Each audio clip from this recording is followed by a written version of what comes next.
Good evening, everybody. Welcome to Shepherd's Corner, and it is my greatest pleasure in welcoming back the shepherd. You know, we have a roaming shepherd. No, because I went to Rome, you don't have to call me a roaming shepherd, you know. That's not fair. That's not fair. Because I'm not like the Giselle and Lime roaming all over the world. How was the conference? How were the young people? Man, I mean, how was everything? AECYA. Yeah. It was a bomb. Yeah. 800 young people from all over the region gathering in Martinique, doing a week looking at Amoris Laetitia. That's it. That's Pope Francis's document on family, and it was done in 2 languages, in French and English. Wow. And we all survived. We communicated. We learned. We celebrated. We did everything Caribbean people do. You also met with the bishops and so on. So all the bishops also met. What were the bishops talking about in that specific meeting? But did it have anything to do with family life? Because that's the topic we're going to be dealing with this evening.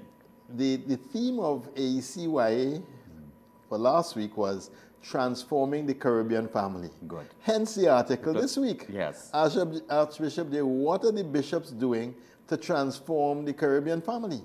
Because somebody at AECYA asked me that question. And I thought, that was a great question. That's a great question. It's a great question. Yes. So that's why the article this week is doing that, which is kind of a lead up from Humane Vitae last week, which I was really sorry to miss. But when I checked, the internet was just too low to try and do any kind of video Skype calling. So I didn't even worry to try, but I heard it went very well. Yes. Boy Susan Henry is a wonderful theologian. And to me, all the stars are aligning. Because here we're going to be dealing with the family, our Caribbean reality. Yesterday we celebrated 50 years of Humane Vitae. And today is Joachim and Anne. Today is Joachim and Anne, all about the family and married life. Yes. And dealing with the Caribbean reality. Next week is emancipation. Correct. You know, and in your article, you dealt about the effects of slavery on the family life. Yes. So let's kick off. What is the plan? What is the plan for the AEC bishops to transform our Caribbean family that is hurting? You know, we have been working at this for a while, and there's no easy answer. To really understand the plan, you have to understand how deep the hurt is and all the many forces that have come against the Caribbean family. And these forces go way, way, way back. They go back into the plantation system. And it's really a difficult journey that we have made to even have semblance of humanity in some of our countries and in some of our Caribbean families is an incredible and a very major achievement of resilience of the Caribbean person. And we have to understand that while we lament all that we are seeing, but all that we are seeing is really a reflection of where we've come from and a number of forces that have come together over long periods of time that have collided into real challenges that face us as Caribbean people. But we'll talk about the plan after we deal with the big challenges. But the plan really is based on 2 things: John Paul II's theology of the body and Pope Francis's Amoris Laetitia. Those are 2 very important pieces that we have had of really trying to grapple with the reality, come to the truth, and then evangelize the Caribbean family. Well, in your article, you looked at the history. And when I read your article, I said, you know, we Caribbean people have suffered a double whammy. We suffered a double whammy, or maybe a triple whammy. Here we are, a lot of our ancestors forcibly taken from our countries, families ripped apart. I'm going to let you talk about those 400 years that we've had to deal with. So we were colonized, we were brutalized, we were enslaved, we were emasculated. And then after emancipation came, so-called emancipation, we've been hit now with this whole thing of contraception. Everything else. So it's almost like we're now recovering from slavery. Correct. And then we have all of these whammies coming triple, quadruple, on and on and on. Yeah. You know, I was in a conference some years ago, in an international conference, and when I talked about the Caribbean family, one person said, but you know, that sounds like the American family. I said, yeah, there's only one slight difference. The American family has gone to that because of affluence. And because you all have so much money floating around, you all have gone to divorce and to breaking up of the families. Because of contraception, you've gone to single-parent families. This has come out of affluence and out of choice. And this is only happening for about 25 to 45 years. In the Caribbean, this is happening for a couple hundred years, and we didn't have a choice in it. It was a social structure that came upon us when we didn't understand or had no choices really within it. So in the plantation system, very often the master was terribly afraid of families, because if a man had a family, he was more likely to revolt in protection of his family, and more likely to violence in protection of his family. And so what happened was the families were systematically ripped apart. It was the man or the woman would have been sold off to another plantation to separate them, and especially if they were offspring. And sometimes the master would rape the woman in front of the man to separate and to create a space between the man and the woman and the family. And so when you look at the statistics, it's clear that of matrifocal families of Africans born in Africa is much, much lower than of Africans born in the Caribbean. Okay. So the creolization process of the slave made the matrifocal family more and more the option. The family where they were born in Africa, in fact, held more to the traditional type of family. So that talks to what the process of demolishing the family was in this region we call Caribbean, through this system called plantation, that the slaves born in the region were much, much more likely to have a single parent family with a mother at the head.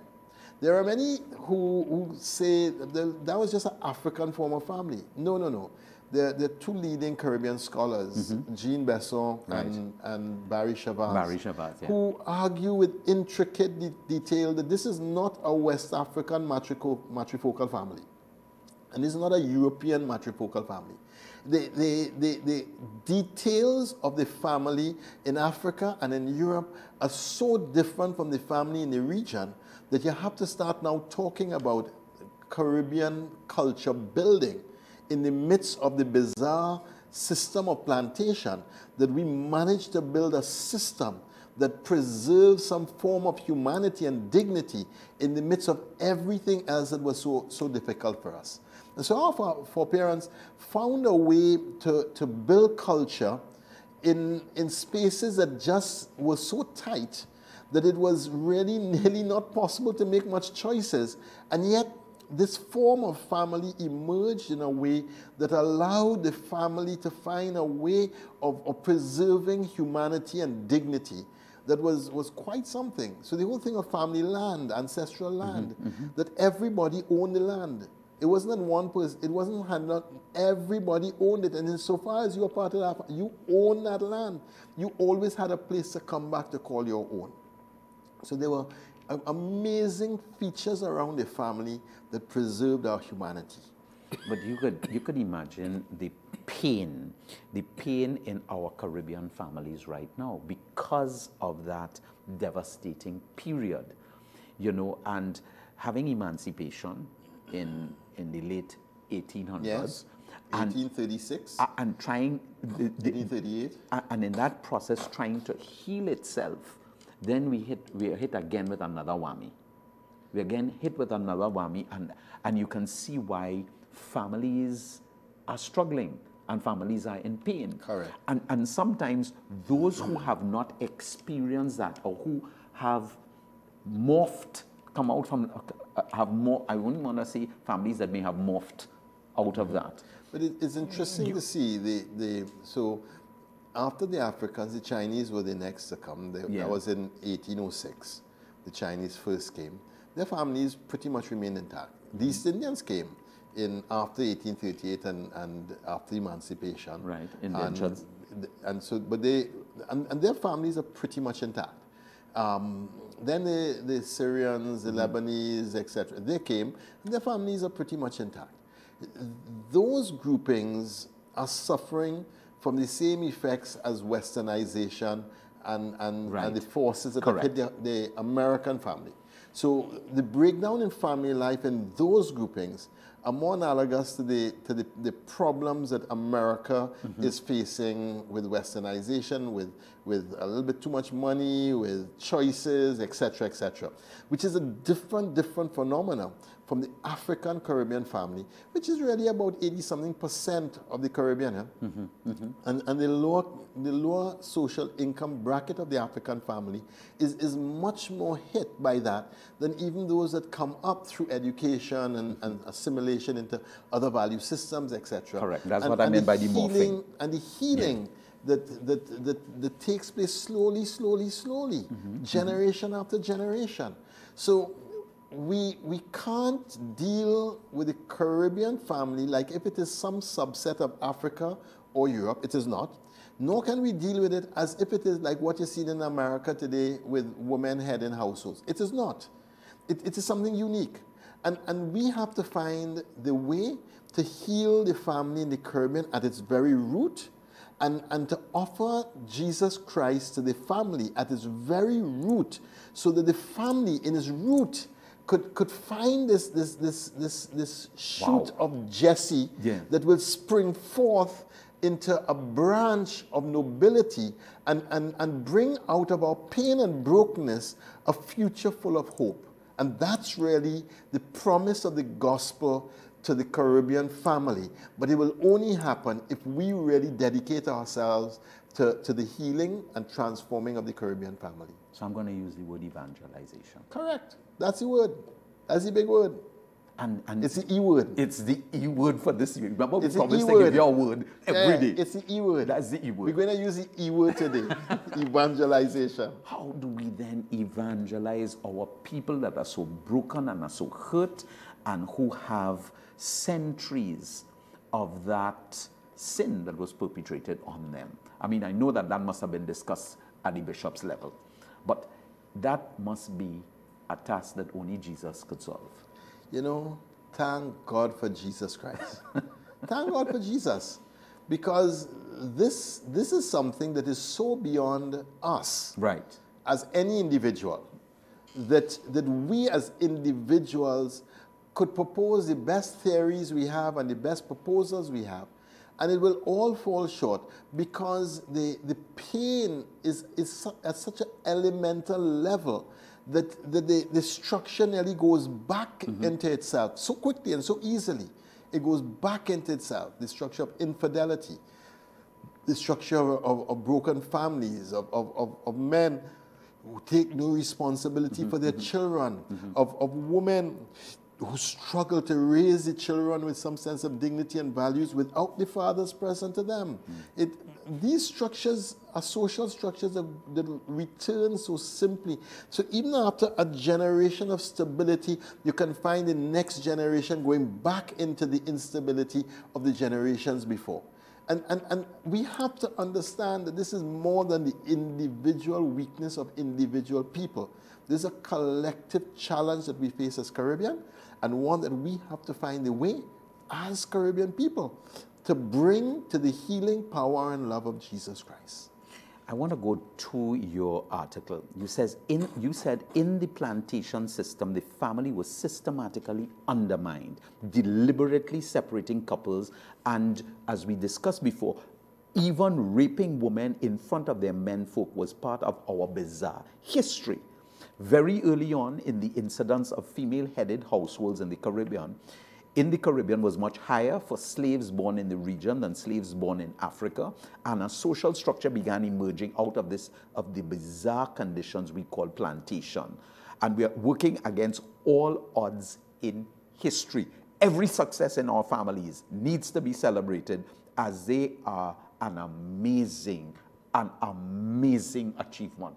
And I want to use that, I want to just emphasize, they are an amazing achievement. And we have incredible, amazing achievements in our Caribbean. Yes. There are people who have raised families in this region with high degrees of love and purpose and affirmation, etc., etc.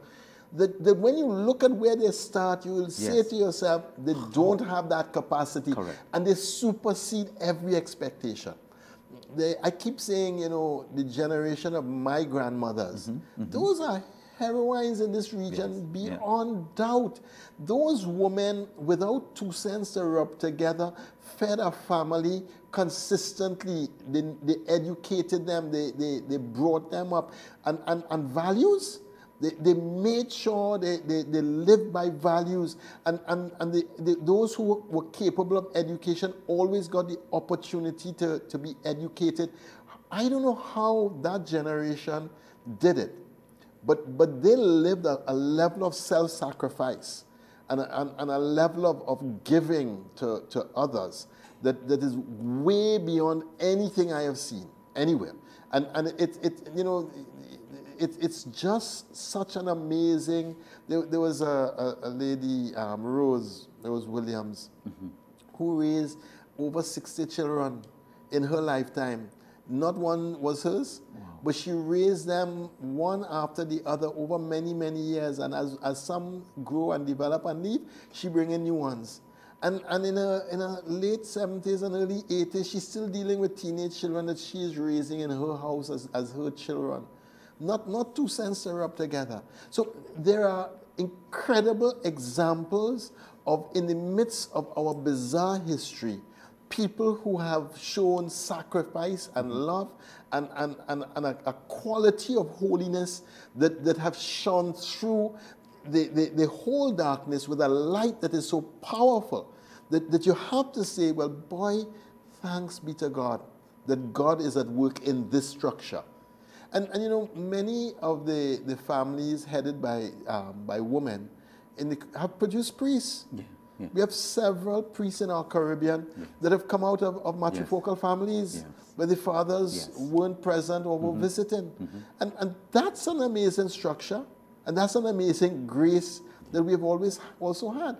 A lot of our writers and our poets, a lot of our artists, our sportsmen, a lot of the genius of the Caribbean culture and intellectual class were raised by these same generation of women.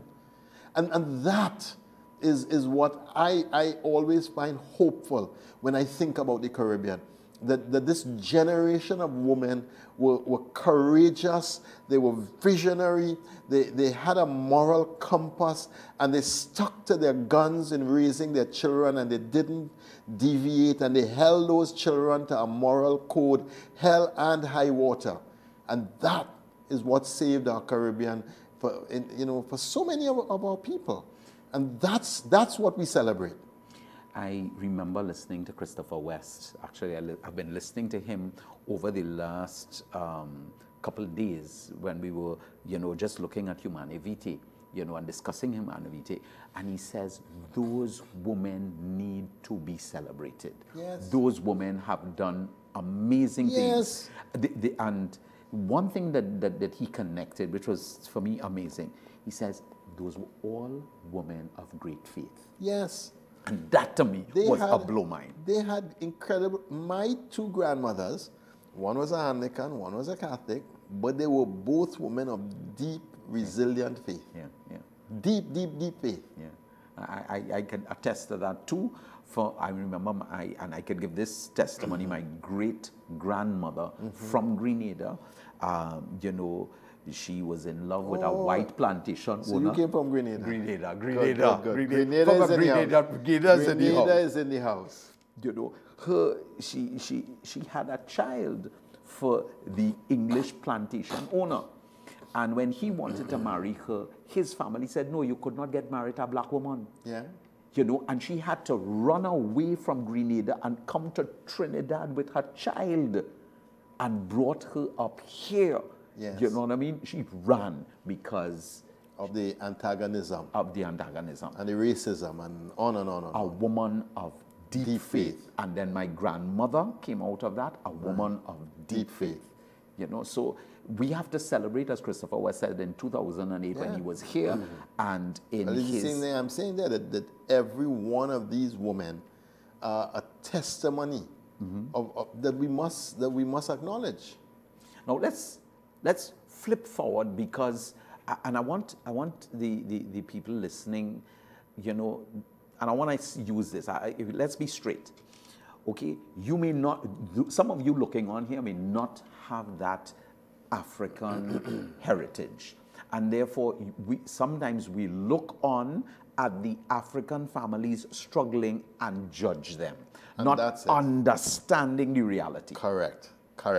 And not understanding that the history, the ancestral bondage and baggage of that family is so different from the other families we have here in the Caribbean.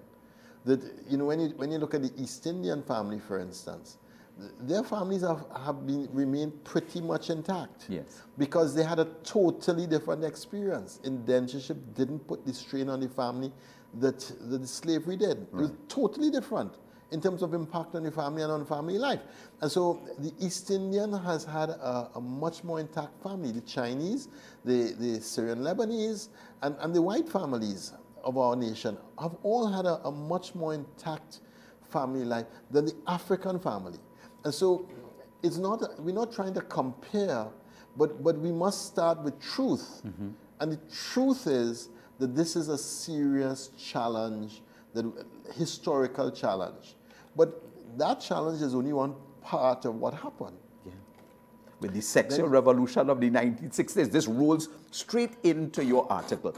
With the sexual revolution in the 1960s, a whole new force was unleashed on the already fragile Caribbean family.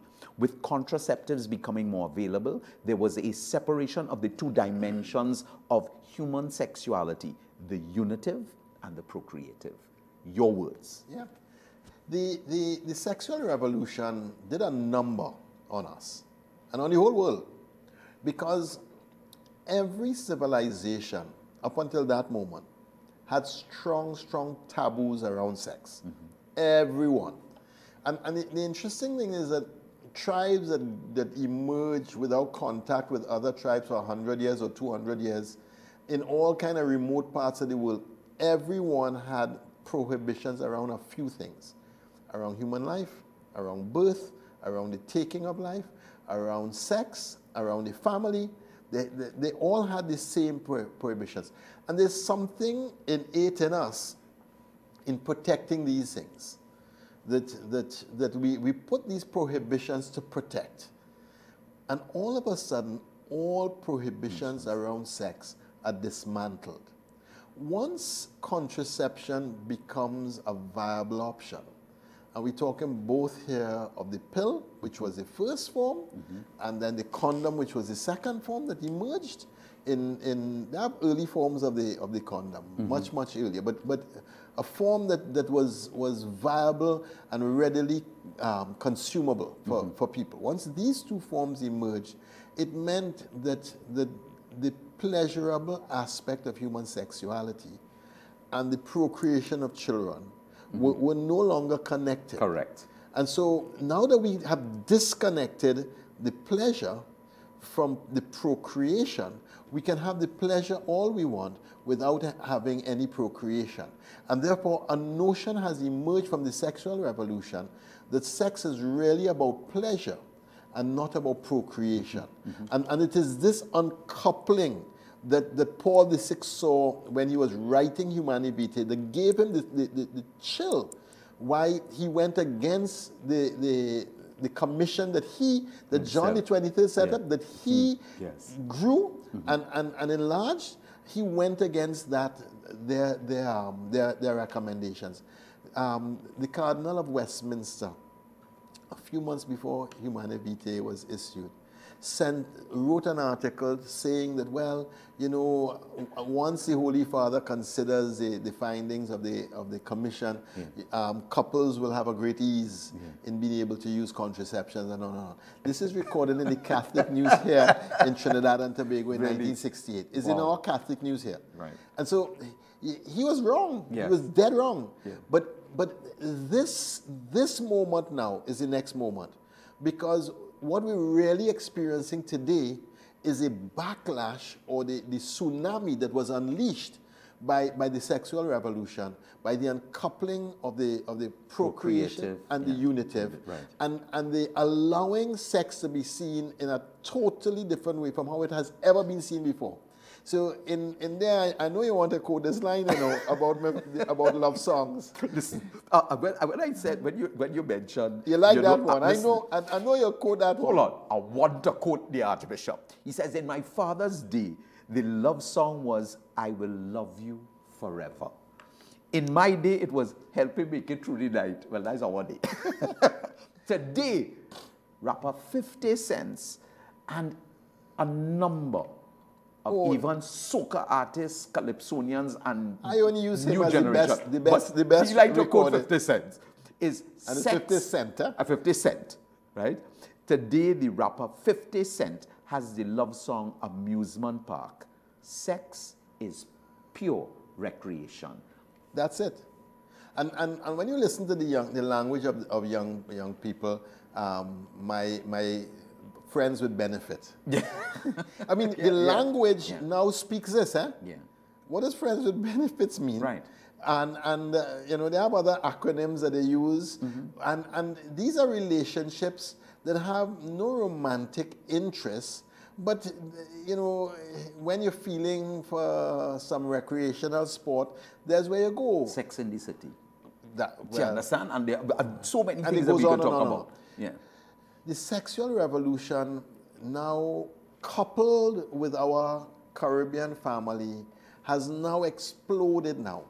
Because whereas the mothers were able to hold the children to some form of virtue, and although the men were allowed to roam wild and not take responsibility for their children, there was still a sense of a generation that held the moral code when it came to the raising of the young. This tsunami of the sexual revolution that has washed the world, and especially by television and internet, has now unleashed something inside of each one of us that actually makes the truth of marriage seem like the lie. Yeah. And so marriage and monogamy and chastity and living for one person and waiting until you're married for sexual intercourse and being faithful to your partner until death, those ideas now seem so outdated that people actually think the truth of the gospel and the truth of the church on marriage is an anachronistic lie that we are holding because we are old, fuddy-duddy, frustrated celibates. Yeah. No, and it's a serious challenge. So we're in a serious uphill battle. You know, we can't talk listen, we have to say so much about that. Christopher West says, marriage, sex, and babies belong together and in that order. Yes. Marriage, sex, and babies. But he says, he says, if we insert contraception in there, we sever the bond. And what you have is sex, babies, and if necessary, marriage. And it reverses the order. Yes. It really reverses the order. But the tsunami went on in the Caribbean if it would stop at the sexual revolution, it would be bad. But it went further than that. Yes. Because now we have the internet and digital generation. Once Steve Jobs created the iPhone, 2008, the whole world changed on that single device and creation. And everybody else is now mimicking it. I mean, Samsung Galaxy, Blue, all these other phones are forms of that. But the thinking behind this was that this is a single device that will do everything for you. It will have your music, it will have your videos, it will have your emails, it'll have your texts, it will have everything for you.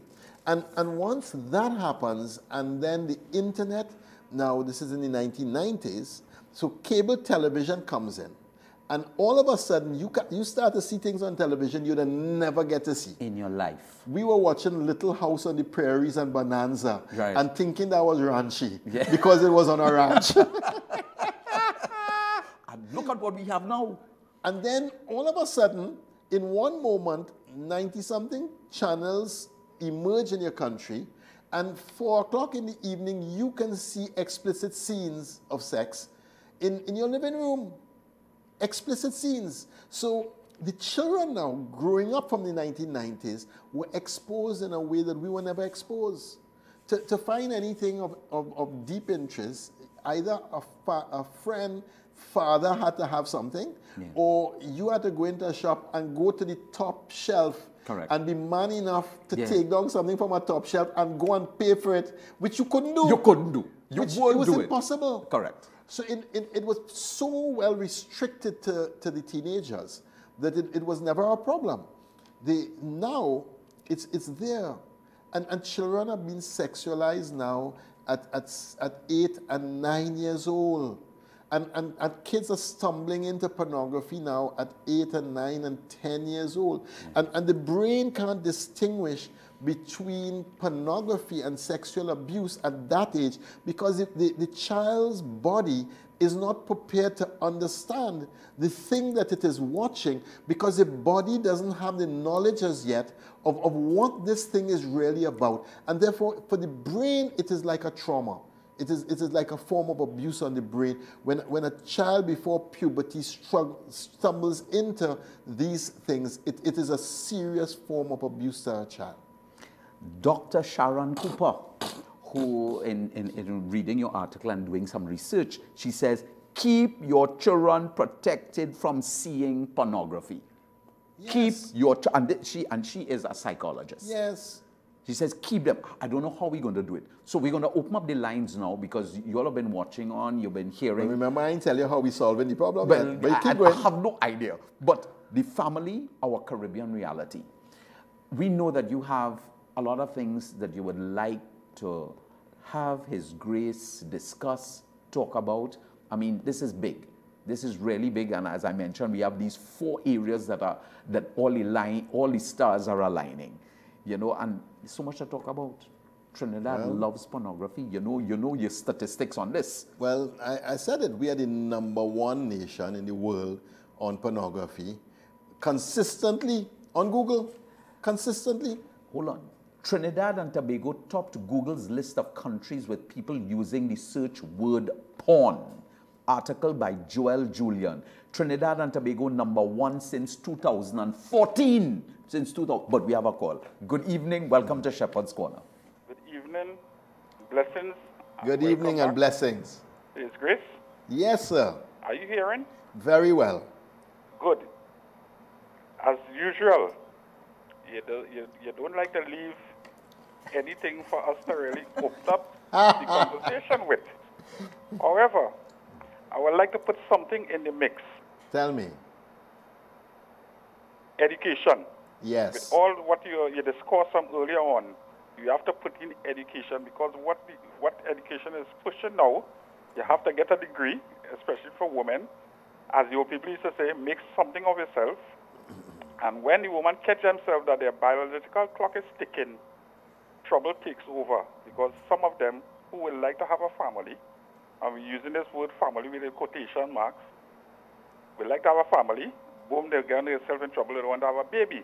And this is where, if you watch the whole thing, Islam is taking over, because Yes. Islam is maintaining the family structure and having children, although they're getting the education, but they are having a family structure, husband, wife, male, female, in-house, bringing up the children in the proper way, Yes. and they have the extended family to continue to help them. So I'd like to hear your opinion on that, and have a blessed night, and thank you again, and nice to see you again. Derek. So I'd like to hear your opinion. Thank you. He made a very valid point, huh? That you know, Islam has found a way to reach to our boys and to school them into ways of behaving that builds a different kind of family and that sustains it in some way. And they're having lots of children. They haven't bought the contraception foolishness, you know. There was a Calypsonian that said that birth control and abortion is the last great attack on the black man.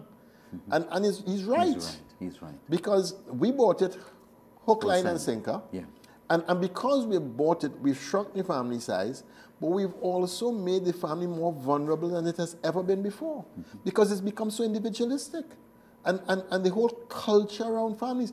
I know a woman who happily married, and when she was having her 7th child, she felt nearly ashamed. To say that she was having... Wait, you making a next baby again? Yes. Rather than saying, wow, fantastic. Look at a Celebrate. great Catholic family and who is celebrating life and who is willing to be faithful to each other and bring into this world newborn children. So we really got the thinking really, really, really wrong. Today on morning television, here you had, they were discussing national insurance. And in discussing national insurance, what they were saying is that our birth rate has dropped in Trinidad and Tobago, has. and therefore the The pyramid that supports national insurance, cannot. the mechanisms no longer work, and the algorithm that they've been using to predict what it ain't working. You know, because you don't have enough babies that will come into the working world to do this. And we're living longer. And we're living longer. And so what has happened with contraception and abortion has literally decimated family life. Yes. And people are having less and less children. And when the birth rate falls below 2.1 children per every adult woman, that civilization goes into a decline from which it cannot easily reverse itself. Correct. And a lot of Europe is down at 1.6, 1.7, and 1.8. Yeah. And so those are civilizations that are going to die because you reach a critical moment, and after that, reversing that becomes nearly impossible. I would like to kind of share with you something that Muammar Gaddafi once said. Okay? He says, look, forget about all this terrorism thing to take over Europe. He says, we don't have to do that. No. They're not having children. And we will have children. We will have the children, and we will populate those By countries. 2030 and Yeah. at 2050, the percentage of Islam in Europe is going to be so high that it's going to be Islamic. Yeah. So I want to go back to your article. I want to go back to that pain of what has happened with the sexual revolution. Trinidad has been on top of the Google list for consuming pornography. Children are being sexualized, as we talked about, as early as 8 years old, and the kind of education system that they want to promote is unbelievable. Paul VI said, you know, in his Humanae Vitae, he says, listen what is going to happen. We are going to see a problem with male and female relating to one another. Yes. We're also going to see governments using Contraception. and so on. But we have another call. Good Yes. evening. Welcome to Shepherd's Corner. Good evening. Good evening. I am Salah Ferrer. I'm 8 years old. Good to hear you. Hello? Hello. Good hearing you. Yes. Right. I'm 8 years old and I wanted to tell the Archbishop something. Yes. Okay. Good evening, Archbishop Gordon. Good evening. Welcome. I want to tell you that I'm so impressed in doing mass that I'm saying mass every night with my granny. Okay. Very good. And maybe one day, who knows what God will lead you to? Yes. Who knows? But what I want you to do every night is to say to God, bend my heart to your will, O God, and ask God to lead you to whatever God wants. Okay? Yes. God bless. Have a great night. Thanks for calling. Yes. Out of the mouth of babes, huh? Thank you, Jesus. She watches Mass every Every day day. with her granny. Yes. With her granny. Yes. Thank you, grannies. Thank you for the grannies that we have. Amen. Thank you for It's my a granny too. Yes. A path to transformation. Let's deal with the path to transformation. In Synod of 2009, the Synod members moved to change a resolution about family. This was a decisive moment in our church. The restated resolution linked the evangelization of the family as essential to new evangelization. And this connection between the two, which emerged on the Synod floor, took root. That was a real amazing moment for me in the Synod. Because I was championing the new evangelization. Yeah. And I proposed that the new evangelization had 3 spheres of influence. The Catholic family, the Catholic parish, and the Catholic school. And that the evangelization of the 3 were interlocked. And the new evangelization was finding the ways to evangelize these 3 spheres of Catholic life. And the resolution that went out was something like, be it resolved that the evangelization of the family is an important aspect of the new evangelization. And the Synod floor took that and said, no, it's not an important aspect of, it is an integral dimension of. And this was a big debate the Synod floor had. And so the resolution that was passed was that the evangelization of the family was an integral dimension of the new evangelization. In other words, you cannot do new evangelization without evangelizing the family. And that any talk of new evangelization had to be a conversation about evangelizing the family. Well, people were upset, eh? I didn't do it. I proposed what I proposed. Yeah. The resolution was a wide open resolution. It allowed it to go anyway. The Synod floor took that resolution and carried it right down in linking the new evangelization and the evangelization of the family. One person even said to me that I planned a coup in that Synod because of that resolution. Because of the resolution. I said, well, to start with, I couldn't pass it on my own. Right. I didn't propose it. I didn't put it up as a proposition. It emerged and was transformed on the Synod floor. 2 years later, next thing, Pope Benedict starts his Synod on the new evangelization. I watch it on with some interest. Yeah. Next thing I start to see is the whole Synod becomes about the evangelization of the family. Correct. And I said, but wait, we went there before him. Correct. We in Trinidad and Tobago made that connection, and this is how the Spirit works. We made the connection that you can't talk new evangelization without evangelizing of the family. And next thing you know, the Roman Synod goes straight down that path. Linking the new evangelization with the evangelization of the family. It was an amazing moment for me because it said to me that the Spirit is one Spirit. Amen. And that the Synod here in Trinidad was filled with the Spirit and came to an insight ahead of its time. Because it came before the Church Universal came to that insight. We here in Trinidad and Tobago had already documented that insight as a resolution. Isn't that amazing? I found it was amazing because it struck me too. I mean, that was a wonderful time. You know, 2012, the Synod of the New Evangelization in Rome, that's what you talk about. The evangelization of the family was brought center stage, you know, and as you said, our archdiocese was fully aligned with the Synod on the New Evangelization in Rome, as both synods saw the family playing an essential role in the new evangelization. And then at the beginning of his pontificate, John Paul II, St. John Paul II Yes. wrote 129 catechetical talks called Theology of the Body. His greatest commenter on that George Weigel says that theology of the body is like a bomb that was launched by John Paul II that will explode sometime in the future. Yeah. And when it starts exploding, it will rework the ideas of people about family and about the truth of the gospel about family life. Good night. Welcome to Shepherd's Corner. Good night. Hello, good night. Yes. How are you? I'm fine, thank you. Good night. Good night. Hi, I'm just calling to give my comments concerning the new evangelization that His Grace Archbishop Gordon is talking about. Please. Go ahead.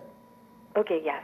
What's happening is that right now I am really applauded. I have two sons, and we are in the process of, although one is 7 and one is 12, with His Grace bringing on for us all these aspects of vocation. We are actually listening to us as family, parish, and school work together in seeking vocations in our country and in our family life and in our schools and in our communities today. So just wanted to make my contribution that that the families, representing one of the families in the country of Trinidad and Tobago, with my two sons, although they are, I'm seeing at the age of 7 and 12, one who serves on the altar, listening to the call of God, that new evangelization that His Grace has put forth to us as a church is really something that I think is positive, because we have here not just the parish, but us as the family and the schools working together. Next week, Saturday, we are welcoming yet a new ordination in our country. We do. And we were at his installation. Okay. It was really a pleasure to be there and have our sons witness the installation. And we would want to be there next week, Saturday. Probably, I'm just suggesting here, probably, I know that the cathedral is the biggest venue we may have for such a grand day in terms of ordination, but it's something, sometimes we get there and it's very, very crowded. And the young children who are the boys who are looking, or the girls who are looking, children, sometimes they get kind of lost in the process because there's so many other people in terms of space looking. Sometimes if we are not too near the television or the screens that are put up, as we bring them there to be part of it, sometimes we get a little lost in the whole process because we want them to have a look at the particular parts of what the ordination is all about as we expose them, to part of the ceremony, part of the new evangelization community in terms of parish, school, and community is to also expose the young ones in terms of vocation. And ordination is part of it. So, I'm just saying in a suggestion, sometimes when we get there and it's so crowded, sometimes the little ones get lost, Sometimes, Nice. But I like to take my boys there when we go to actually witness it and be part and parcel of the making of a priest. Even if we adopt a priest in the seminary and pray for one as we come along, it's a process. So we just want to congratulate His Grace Archbishop Jason Gordon for doing an excellent job right now as we seek vocations, and we know that the Lord is going to send into our vineyard. I myself have dedicated my life to that which is good. Praise God. Thank you Yes. so much for that. Wonderful testimony, wonderful witness from a family about them living the Catholic family values in an integral way. Beautiful. Beautiful. And what I love about that is exposing her children. What I'm going to use say, because this is part of the synod too, about revitalizing our Catholic culture and identity. Yes. That is exposing them. Children to the Catholic culture and identity. Correct. And that's what we need to do. Our first caller spoke about education. And to me, all of these things fall into line with that. Yes. The education of our We children. have so much to do on education. So much. But that will be a whole column at another time. We didn't talk about what the bishop's plan was at all. We reaching down to that. We reaching down to that? Yeah, we still have time. You saw? Yeah, we have time still. Well, in 2008, Theology of the Body, Christopher West came, and 1,500 people down in Chaguaramas. And I was one of the 15 with my son and my daughter. We were, 15? and I brought my godchild too. It was 1,500 amazing. people packing out the convention center Yeah. in an amazing weekend. Yeah. It really was an eye-opener. I had heard about theology of the body before that. I haven't really dabbled deeply into it. Kind of heard about it and said, what is this funny daddy kind of thing? But I went. Now Bishop Lianos was the one responsible with the family life unit, and he said, no, you have to come. I want you to be there. So I went, and I was blown away at the end of that weekend, and saw something that I hadn't seen before. And that's the power of the John Paul II theology of the body. Saw something I hadn't seen before. And I was vicar for administration at the time. So after the thing had settled a little while, I said to then Monsignor Robert, so we had to get somebody now to come in and teach us this. It's good to have it in a weekend. I said we had to get a teacher to come in and teach a group of us. And we bought Richard Kramer. Father Kramer. And he wasn't a Father Kramer. He Then- was dead. His Then is he was amazing an story. He was an Anglican. Yes. And a journey, he became a Catholic. Right. His wife was also an Anglican A priest. priest. Yes. And he felt, how could he become a priest if the wife couldn't become a priest? Yeah. So he would stay as a layman, and eventually she said to him, Richard, come on. You know you want to be a priest? Yeah. Go ahead. I am okay. Yeah. Now he's a Catholic Catholic priest, yeah. But he was a theologian who had studied theology of the body, came down, and in 2 weeks, every day from, I think it was 8:30 in the morning until 12 o'clock or 1 o'clock every single day, Yes. we studied theology of the body, the 129 catecheses broken over this 10-day period. It was phenomenal. Yeah. I think we had about 30-something to 40 people, Yeah. a lot of teachers and some priests and religious and theologians, but that opened up now another way of seeing the truth of the gospel. You know, one part I didn't celebrate, and I should have in the article, is that Michael Moses also introduced abstinence clubs into Trinidad and Tobago. Wow. And he saw something that again, other people didn't see. Right. There was some research out of Louisiana that suggested that if you propose abstinence to children, they will actually live it. And half the problem is that the adults didn't believe that children could be chaste. But if you propose it and you believe that they could be chaste, they will be chaste. And the numbers were staggering. That wherever the abstinence clubs took hold, teenage pregnancies came down, STDs, AIDS, all just dropped, the numbers just kept dropping.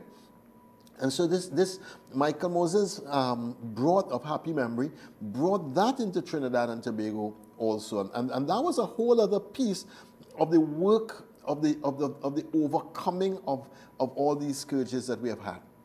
And the bishops themselves have put the last 3 AECYA meetings. These are meetings of a couple hundred young people from all over the Caribbean coming together. The last 3 were focused on this. In St. Lucia, we had Father Richard Landry come, and he was an expert on theology of the body, and a young priest. And he did the keynote address for the assembly. And in that assembly, you know, it really woke up quite a few of us to the truth of the family, the truth of the church's teaching, and the need to move our young people to that truth. And the way he was able to present it to the kids, it was really, really amazing. Matthew Rugby was at that conference, and he went on to study theology of the body in the John II Institute in Rome. And now he came back, and in this AECY, he was the key speaker for the young people on theology of the body. And so now we have a whole cycle that has happened. Correct. In the middle one in Antigua, a few of the bishops were the keynote speakers. But we have now, for 3 consecutive times, proposed the truth of the family to our young people in a way that we try to break it down for them to understand and to accept it and to start to find ways to live it. And that's really the plan. The plan is if we can get our young people to come to the truth of the church, of the gospel, of Jesus Christ, the truth on the family, and if we can give them the skills to live that truth, then we can have a generation coming that will be different from the generations that are past. Yeah. And I think that that's where we are as the bishops. And we have a document called a framework document for pastoral life. And in our framework document, we make vocation the heart of all pastoral life. Now, if somebody starts living in discernment of their vocation, and their vocation is marriage, and they're discerning your vocation of marriage, the first thing you have to do is find out whether that's what God is calling you to or not. Second thing you have to find out is if this person you're with is the person God is calling you to. And if that is a conscious understanding, then you're going to have to live a chaste relationship to do the discernment towards this vocation that you have been called. And that now flips the script. So it's not about people getting married. It's about discerning God's will, which means that God is an integral part of this whole process. And if God is an integral part of the whole process, then the grappling with God about this person and whether or not they are really the intended one for your whole life and your commitment, that becomes a whole new focus that allows the person to really live now the truth of the family and the truth of the gospel in a new way. Education, helping them see that the gospel truth is the only way. And I love that. You know, Pope Benedict XVI, when he resigned in 2013 and Pope Francis was elected, Francis called 2 synods on the family. 2 synods on the family. An extraordinary and an ordinary. Right. And I mean, the focus is the family. You out of which Amoris Laetitia came. And that document, which we have done on this program already, that document, that is, so I hold theology of the body and I hold Amoris Laetitia as a left hand and a right hand in tackling these issues of marriage and family. Because one lays an incredible philosophical, theological foundation, and the other one lays an incredible pastoral, practical, theological foundation about love and marriage and commitment and raising of children and accompanying people. And I mean, it's just amazing. And so these two, John Paul and Francis, together have made incredible contributions to us. We as Caribbean bishops now have to take these amazing contributions with Pope Benedict, who brought the evangelization of the family as the new evangelization. These 3 popes. We have to take these now as frameworks in the evangelization of the Caribbean family. We have 2 minutes and 12 seconds. You know, I want to talk about, you know, the key message here. What is the key message? You said there are many powerful forces that were unleashed on the Caribbean family. We need to understand them, address them, and work for the transformation of the Caribbean family. Because we can't say that because of all these bad things in the past, that's how it is. No. We might have had terrible experience in the past, but the grace of Jesus Christ can overcome every terrible experience. Jewish history teaches us that. At each turn, when the Jews had the worst experience possible, the best results emerged out of that. The exile for 70 years, they were cut off from temple, from priesthood, from king, from everything. And after that, there's a revival of Judaism. Because they learned then to have temples in their little villages, and the faith now went to the family. And it is the family and the village that preserve the faith, as opposed to the big temple in Jerusalem alone. Good. And so each time there is a serious knock on the people of God, there's a grace that is super abundant that we must expect from God. What's the next step? You see, the next step is you want your faithful to read Amoris Laetitia chapter 4. Chapter 4. It's a beautiful chapter. You could find it on the net. Find it, go and Google that. You always Google everything else. Correct. They Google all the wrong things. No, I was going to say including how to make curry. Including. Google, turn to chapter 4. read. But remember, God is at work in the Caribbean family, transforming the Caribbean family. Just remember that and never forget that, because God is here with us. Let's hear a little prayer. Father, we ask your blessings upon us as we embark upon the evangelization of the Caribbean family. Bless us. Give us your spirit. Amen.